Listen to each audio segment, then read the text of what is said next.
I suppose I was involved with the project the first time I saw Bong Joon-ho's work, and I was, always such a devotee of his cinema.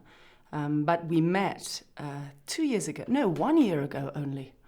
1 year, feels like 10. 1 year ago in Cannes. He was there on a jury and I was there presenting a film.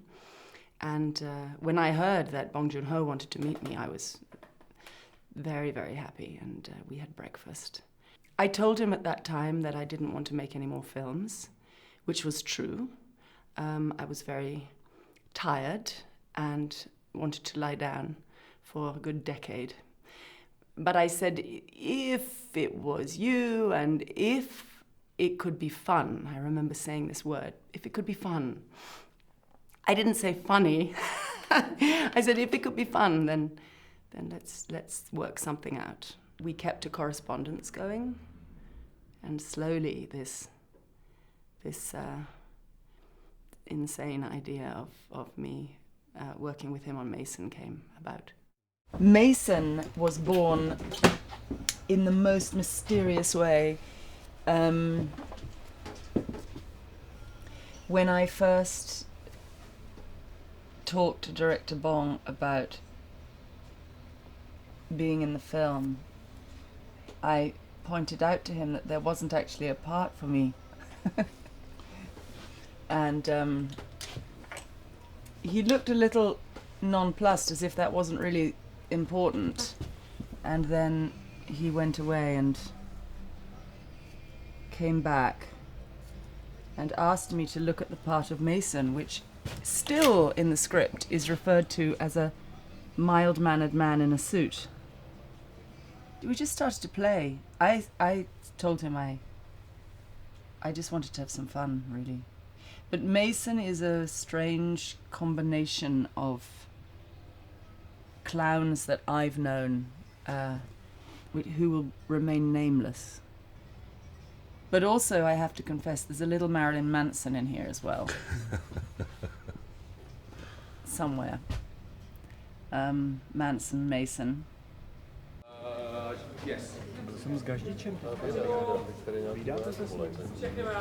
Mason is a sort of Pandora's box, kind of hodgepodge, nightmare freak of all of our imaginings of what the worst case scenario leader might be. And as we play with it more and more every day, even today, there are new references coming to my mind.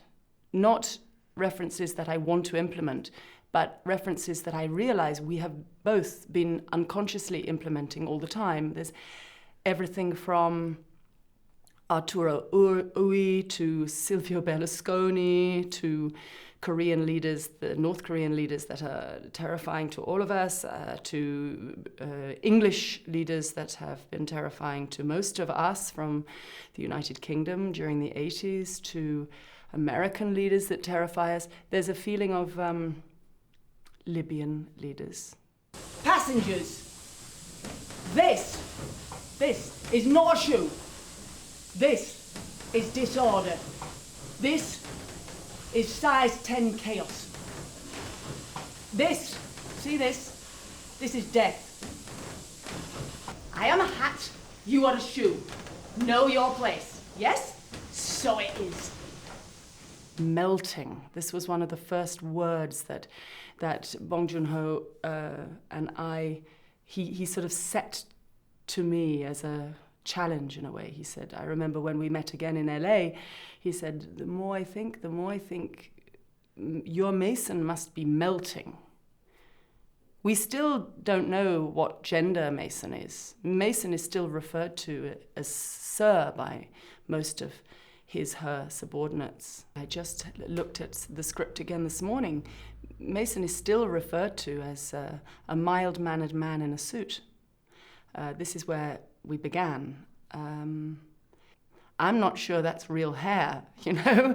There's this feeling of construct, this feeling of inauthenticity. You're looking for the human always.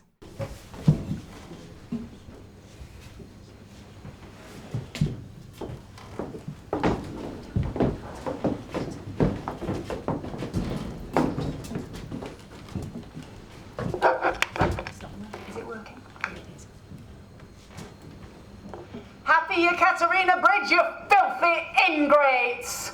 You people, who, were it not for the benevolent Wilfred, would have frozen solid 18 years ago today. You people, who have been suckling on the generous titty of Wilfred ever since for food and shelter. If you look at some of these monstrous leaders that we are constantly exposed to and bombarded by, they are very often tolerated because they are clowns. There's a part of us that sort of wants to keep them there so that they can amuse us. It's very sick. You people are very lucky. This is only served twice in a year, in January and July. Why? Not enough fish? Oh, enough is the wrong criterion. Balance. You see, this aquarium is a closed ecological system, and the number of individual units must be very precisely controlled in order to maintain the proper sustainable balance. Cut. Yeah, playback. All right, looking at playback, please. The privilege of being with this group of actors is really, beyond words. Some of these actors are literally hand-picked my favorite actors working today. To work with Kang Ho Song, who is, for me, one of the greatest actors ever and living. He's up there. To work with Ewan Bremner, who is an old friend of mine. He and I are the Scottish contingent here. And to work with Octavia, and I think Chris is an extraordinary new kind of American hero in film. All of them, actually, all of them. And Vlad and Adnan. I mean, it's such a privilege for all of us individually to be on that list, because we know by looking at the others, you think, oh, Director Bond could have chosen anybody, and he chose me to be on that list. It's really, really wonderful. Gunfire. Roll sound. Slow speed. 36/5 take 2. Set and action.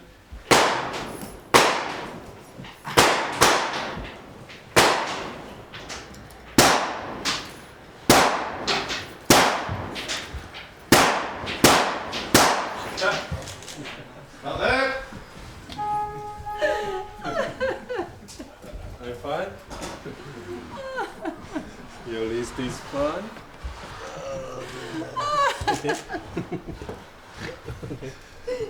I've just had the joy of my life. It's been joy from start to finish. Such a playful atmosphere, and a combination of playful and at the same time this security and gratitude that we're with a master. I mean, everything is devolved from him, and his playfulness, I think, feels like it comes from his preparedness and his confidence. He knows exactly what he wants, and we can all rest on that. Action. No, Curtis, my friend. No, listen to me. No, it want me. Yeah, this is better, yeah. Okay. Action. Curtis, my friend, we understand each other. Listen to my words. No, it wasn't me. Cut. Yeah, better. I think the film is an allegory. It really will be unlike anything we've seen before.